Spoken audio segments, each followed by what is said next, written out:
Hi hello welcome to my channel. తెలంగాణలో రైతు బంధు కింద ఇచ్చేటటువంటి పెట్టుబడి సాయం రైతుల ఖాతాలో డిపాజిట్ చేయడం జరుగుతోంది.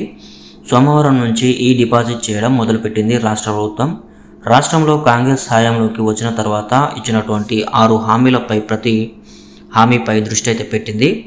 ఇందులో రైతు భరోసా ఒకటి. కానీ రైతు భరోసాకి సంపూర్తిగా విధి విధానాలు అనేవి తయారు చేయకపోవడం వల్ల ఇప్పుడు రైతు భరోసా అనేది ఆపింది.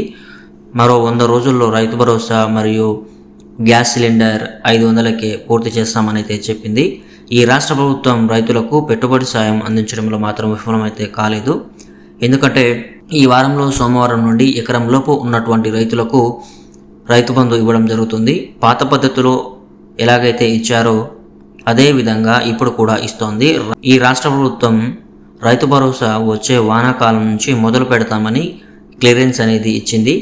ఇప్పటి వరకు దాదాపు 79,000 మంది రైతుల ఖాతాలో ఈ రైతు బంధు అనేది జమ చేయడం జరిగింది. దీంతో రైతు బంధు అసలు వస్తుందో రాదో అనే భ్రమలో ఉన్నటువంటి రైతులకు ఇదొక మంచి శుభవార్తనే చెప్పాలి. గత రాష్ట్ర ప్రభుత్వం ఎలాగైతే రైతులకు 10,000 రూపాయలను పెట్టుబడి సాయంగా ఇచ్చిందో అదేవిధంగా ఇప్పుడు ఈ ప్రభుత్వం ఇస్తోంది. ఈ ప్రభుత్వం దానిలో కొన్ని మార్పులు చేర్పులు చేసి ఈ డబ్బులు అనేది జమ చేస్తోంది. అదేంటంటే 5 ఎకరాల్లోపు ఉన్న రైతులకు మాత్రమే ఈ రైతు బంధు అనేది ఇస్తుంది. అలాగే ఆ 5 ఎకరాలు కూడా సాగులో ఉండాలి. 5 ఎకరాల కంటే ఎక్కువ ఉండి గవర్నమెంట్కు ట్యాక్స్ కడుతున్నా లేదా గవర్నమెంట్ ఉద్యోగం చేస్తూ ఉన్న ఈ రైతు బంధు వర్తించదు అని సీఎం రేవంత్ రెడ్డి అయితే తెలిపాడు. ఇప్పటికీ చాలామంది రైతుల ఖాతాలో ఈ రైతు బంధు అనేది డిపాజిట్ చేశారు. సో ఇది రైతులకైతే మంచి విషయం అని చెప్పాలి.